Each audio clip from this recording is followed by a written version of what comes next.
Welcome to my first reflection video, or many call it retrospective. At the end of version 1.6, we finally closed the first big chapter of Honkai Star Rail. In this video, I'm trying to look back on the important things that we have gone through since version 1.0 all the way to version 1.6. So this video will go through the important parts of the main stories and Trailblazers, how some of the playable characters are doing that might tie back to the main stories, how the playable characters are actually doing gameplay-wise, like are there any units that actually overlap, how many units were actually power crept, and then the end game content, the events that we have gone through, the major one at least, and lastly what has changed in terms of the combat mechanics and also level designs. Before we go into the heart of the content, let me put a disclaimer. There is a lot of content in this game. I'm bound to miss details here and there, so don't be like, KK, you missed this, you missed that in the comment section. But instead, share the details of what I'm actually missing and why is it important so that everyone can help me in completing all the information that we have gathered over nearly 1 year of playing this game, so we can look back together and think, was this major version that lasts for almost 1 year any good? Did I have fun playing the game overall?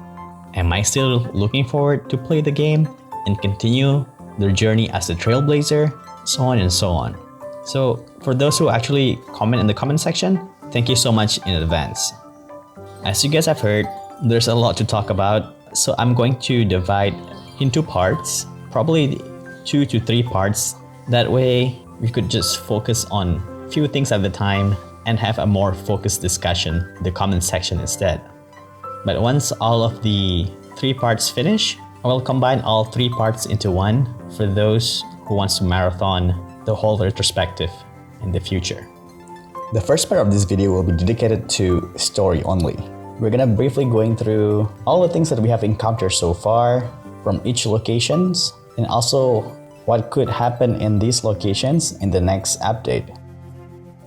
And stating some questions that might be answered in the future version update, starting from version 2.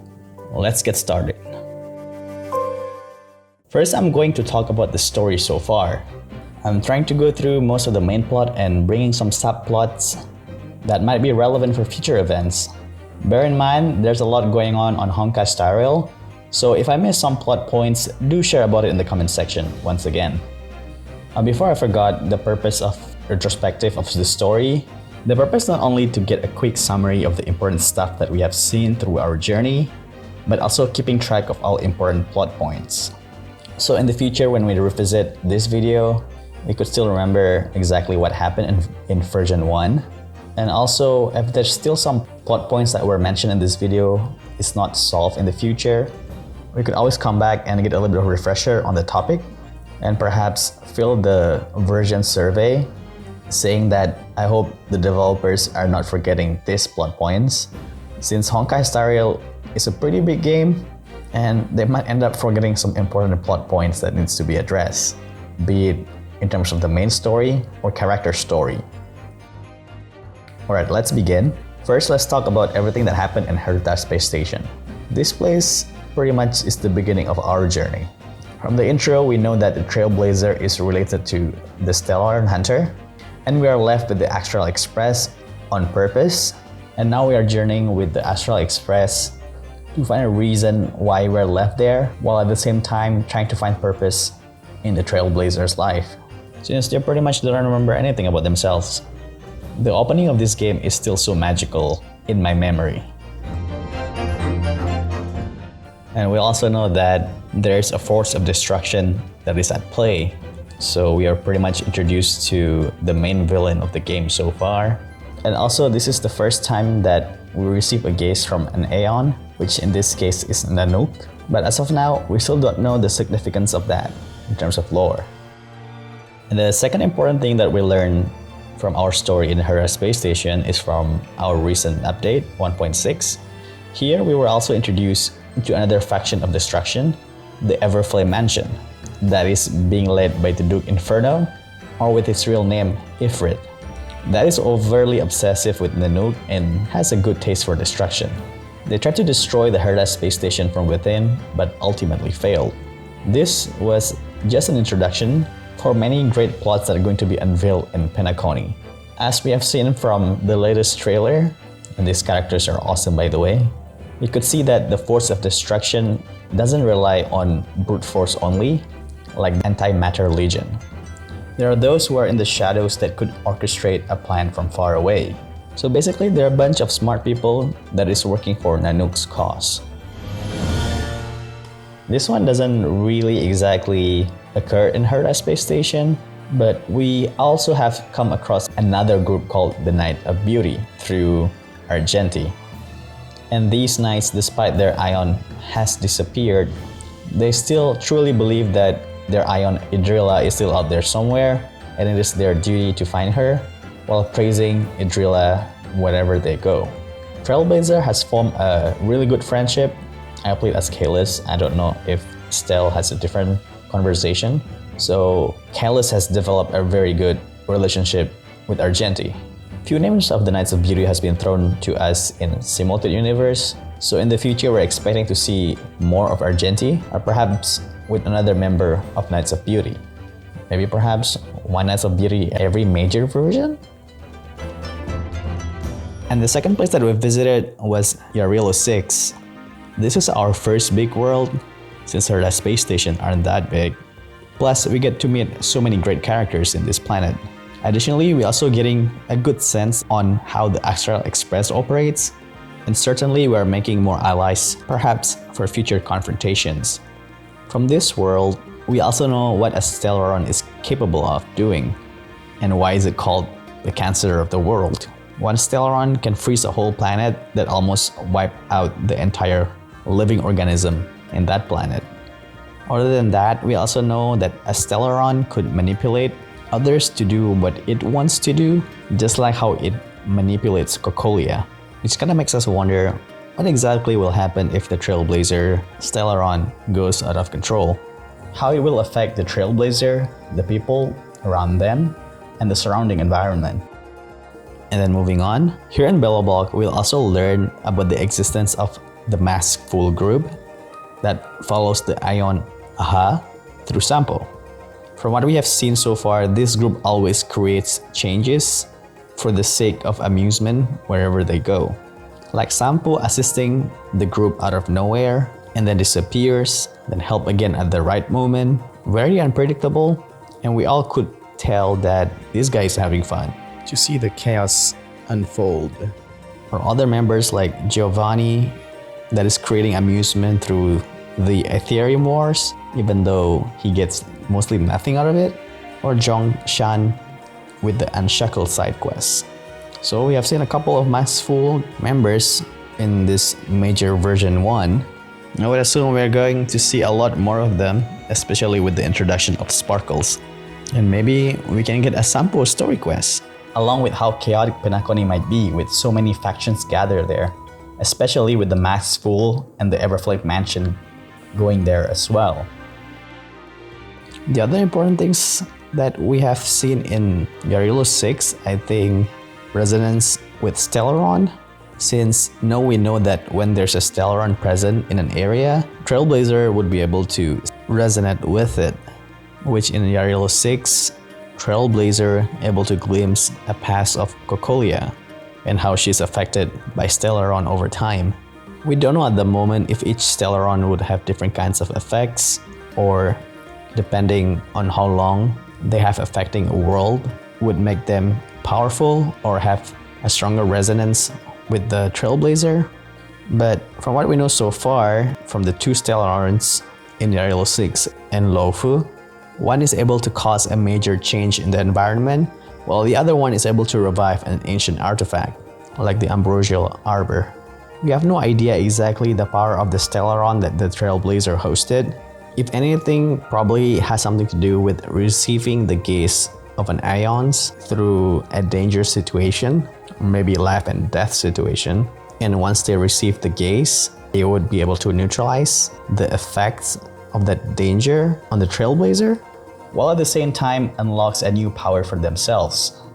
It is just a pure speculation right now, but it would be very nice if the power of Stellaron could be explained Instead, they're having some really strange effects every time. If a power is decided arbitrarily without a clear rule to them, I don't think if that's the case, it's not a very good world building. And the next topic, I think that also quite important, is more about the gaze of ions. So far, the Trailblazers have received 2 gazes from 2 ions, Nanooks in Herda Space Station and Clyphots in Uriel 6. And as I've mentioned previously, this event occurred when Trailblazer is at a very extreme danger so far.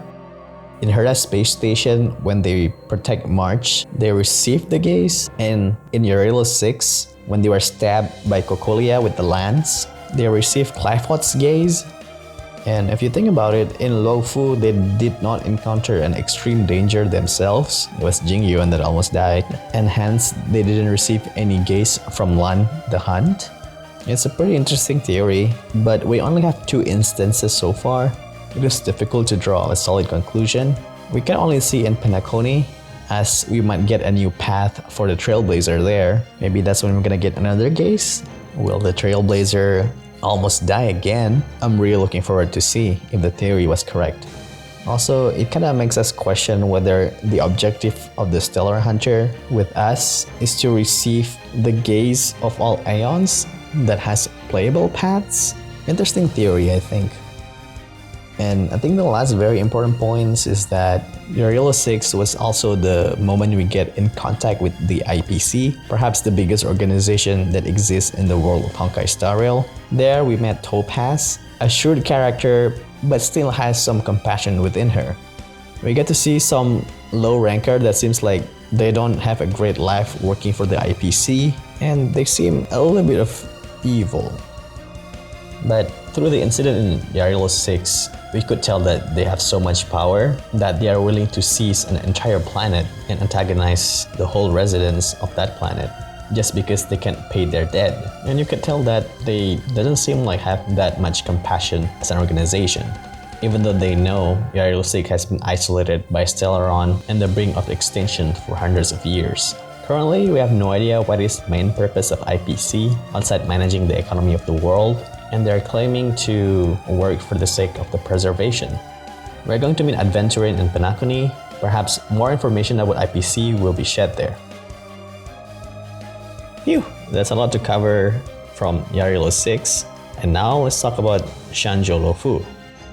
I think the most important thing that we learned from Xianzhou Luofu was we get to meet an emanator for the first time, and this time is Pentalia, another agent of destruction. So far from all 3 locations, we know that the destruction is one of the main causes of a conflict. From this series of events, we know that the force of Nanook is not only initiating frontal destruction. Someone like Pentalia is working behind the scenes in order to destroy forces that is not easily be defeated.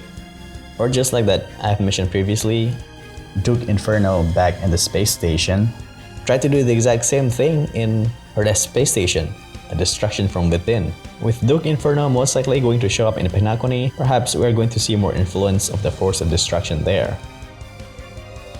Other than that, we also know that Stellaron usage could be manipulated to do a certain thing, like reviving Ambrosial Arbor, which once again, as I've stated before, it has a different effect to the one in Uriel 6. This ties to what Herda says about Stellaron, which according to her research is a type of life form with a special property that tethers itself to a certain path or ion's power. So if we're taking a conclusion, the Stellaron in Luofu is probably tethered to Yaoshi or Yaoshi. I don't know how to pronounce Chinese names, so I apologize. While the one in Belobog, I could only guess it's either tethered to Clyphoth because ice preserve things, right? Or maybe the remembrance fully. So what ion's power is tethered to Trailblazer Stellaron? Is it Akivili? I hope we get some more information about that in Penacony. Next will be battle between ions. In Luofu, we are able to know more about what ions are aspiring to do. For instance, like Lan Dahan was believed to be originally a Xianzhou natives and was tormented by the abundance for a very long time. Even before it ascended to Ionhood, it was already battling against the denizen of the Abundance. And when they become an Ion, it still continued to seek the death of the Abundance.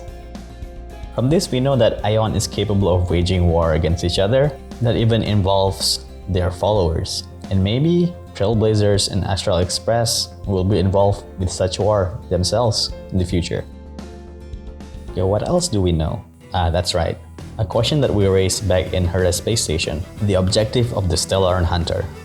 Through Fushuan's interrogation of Kafka, now we know that the Stellar Hunters move solely on Elio's foresight on which future that they want to arrive at, which according to them, it is going to be a showdown against Nanook, and the Astral Express, especially the Trailblazer, will be a huge part of that showdown. And across their journey, Stellar Hunter wants them to keep recruiting allies that would help them in fighting against Nanook. This is a great information since we know our destination at some point, but how are we going to get there? It will be very interesting to witness throughout our journey in Honkai Star Rail. Since the world is so big, perhaps Showdown with Nanook will be the first big arc of Honkai Star Rail. And also, this is something that we learned optionally, the origin of the Trailblazer. I didn't expect they would drop a huge lore bomb despite it from a character story, and it is very easy to miss this vital information, and you might not even get a whole answer just by using one account.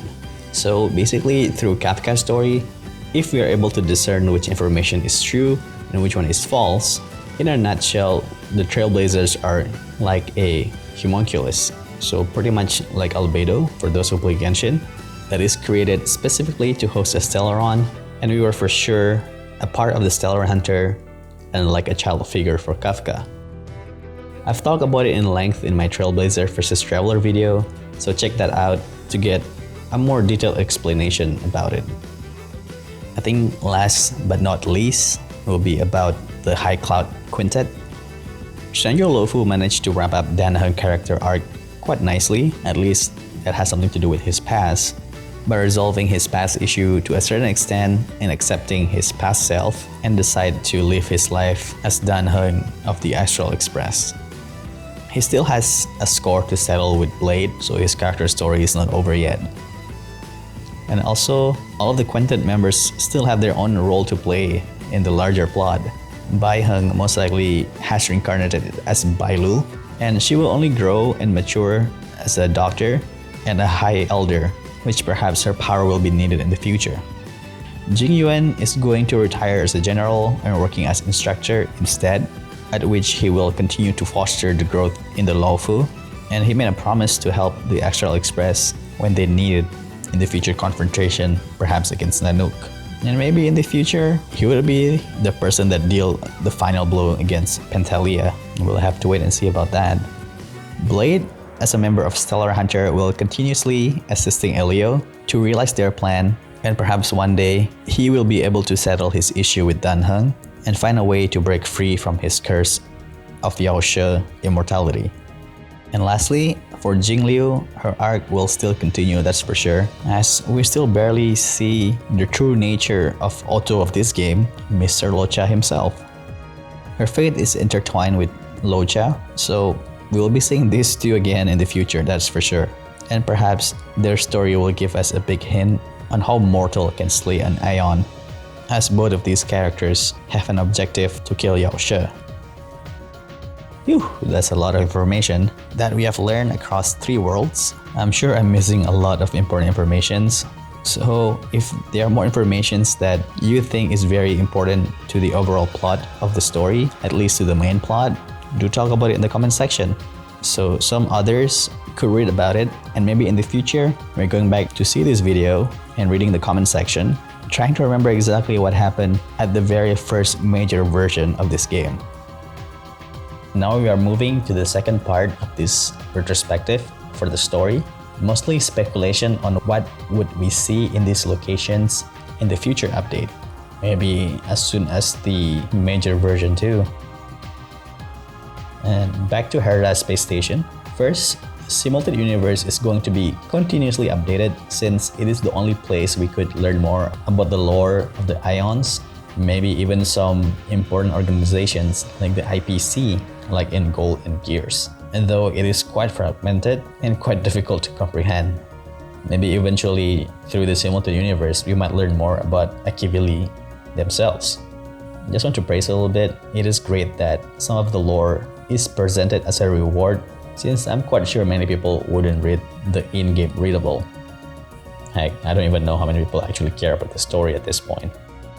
Well, I know some people do, including myself. And the second thing that might happen in Herda Space Station again, it will be related to the Genius Society. Herda Space Station is a crucial place since that place is most likely where we will keep encountering new Genius Society members. As of now, we have met Scrollum in many occasions, and perhaps he will be playable sometimes during Major Version 2 update. I still can't believe we met Ranmei for the first time and we can pull her immediately. Sorry, just ranting here because I'm a big Scrollum fan. We're also finally able to converse with Stephen Lloyd, albeit in forms of an avatar. But I think eventually we should be able to get some character model for Stephen. There's also a talk about bringing another member of the Genius Society to join the Simultaneous Universe project. So yeah, we're going to keep seeing more stuff from Herda Space Station for sure. Perhaps the next Genius Society member that we'll meet will be Yu Qingtu, perhaps in version 2.6, which is probably a year from now. I can't think of anything else that could happen in Herda Space Station for Major Version 2. If you guys have any idea, do leave it in the comment section. And let's move to Yarilo 6.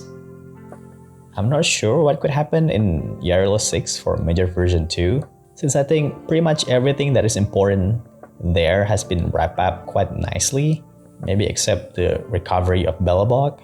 If there's going to be any more story, maybe it's only going to be some kind of progress towards the planet recovery effort, and maybe some IPC related events. Hey, maybe they will have a spaceship of their own.